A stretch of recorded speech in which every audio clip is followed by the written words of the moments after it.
এই লেখাটা গতকালকে লেখা। লেখাটার নাম দিলাম নিজের জন্য।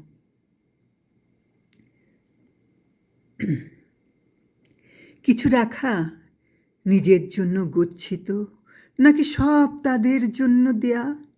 বিকেলের আবছা আলোয় যে নিজেকে আর যায় না দেখা। তবু জীবন থেমে থাকে কি?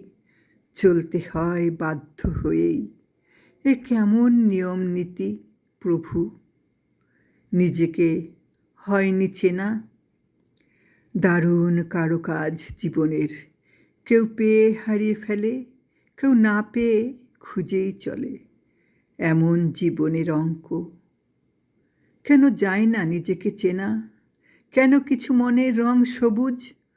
হয়তো তাই প্রকৃতির মাঝেই এত ভালো লাগে সুর ছোঁয়া।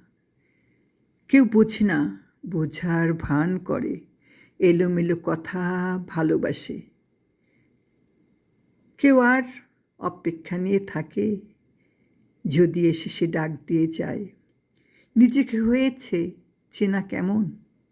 সততার সাহসে এগিয়ে চলা, তারপর ডাক এলে চলে যাবে, জানবে না, শ্রাবণও ঝরবে না। সুখে থাকো প্রিয় সেই ঘরে। নতুন পুরনো যাওয়া আসা মেনে নিতে বাধ্য, কিছু মন এমনই। কোথাও কেউ নেই, সবাই কেমন একা একা একা। নিজের জন্যে নিজেকে নতুন করে দেখা এখন শেষ বেলায়।